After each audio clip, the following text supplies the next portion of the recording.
All right, think about something you've probably already used dozens of times today. The computer mouse. I mean, you click, you scroll, you drag. It's practically an extension of our own hand, right? But have you ever actually stopped to wonder where this little gadget came from or how it really works? Well, let's dive in. So, before we get into the nitty-gritty of all the different clicks and its history, let's just zoom out for a second. We see it every day, we use it all the time, but what is a computer mouse, really? At its most basic level, what's its job? At its core, it's an input device, and that's a simple way of saying it's how you tell the computer what to do.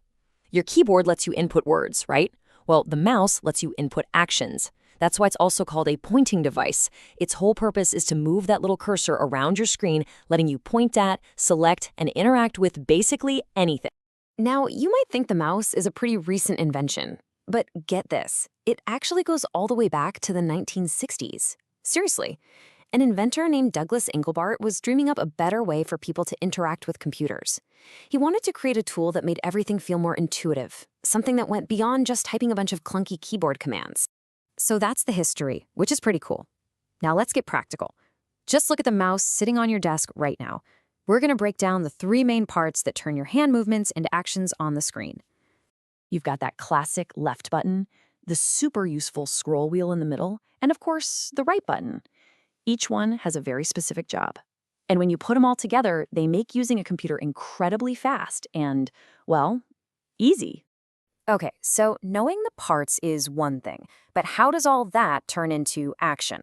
Let's get into the clicks and scrolls we do all day long, from just picking a file to firing up an application. The left button. This is the real workhorse.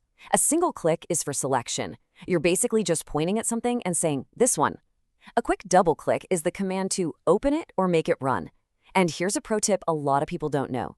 A triple click will instantly select an entire paragraph of text. So useful. Next up, the scroll wheel. Its job is so simple, but can you even imagine modern computers without it? I mean, think about scrolling through a website or a long document. The wheel just lets you glide through everything effortlessly without having to hunt for that tiny little scroll bar on the side of your window.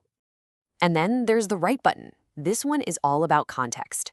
See, the left button performs a direct action, but the right button is more like it's asking a question. Hey, what can I do with this? It opens up a whole menu of options that are specific to whatever you clicked on. Things like copy, paste, rename, or checking out its properties. Okay, so we've covered the basics of how to use a mouse, but there's a little more to the story that I think is pretty fascinating. Time for a little trivia. Did you ever wonder why it's called a mouse? It's not just because of the shape and the cord looking like a tail. It's actually an acronym. It stands for Manually Operated Utility for Selecting Equipment. Yeah, that's a bit of a mouthful. Which probably explains why pretty much everyone just calls it a mouse. And finally, let's talk about the two main flavors that mice come in today. When you go to buy one, this is probably the first choice you're going to have to make. Do you want one with a tail or without one? And the difference is, well, it's exactly what it sounds like. A wired mouse connects directly to your computer with a physical cable. A wireless mouse, on the other hand, connects using something like Bluetooth, which gives you a lot more freedom to move around without a cord getting in the way. So, to wrap it all up, from selecting a simple file to navigating the entire web, the humble mouse is one of the most fundamental tools we have. It's a thing that translates our physical hand movements into digital action, making it our key to controlling the digital world.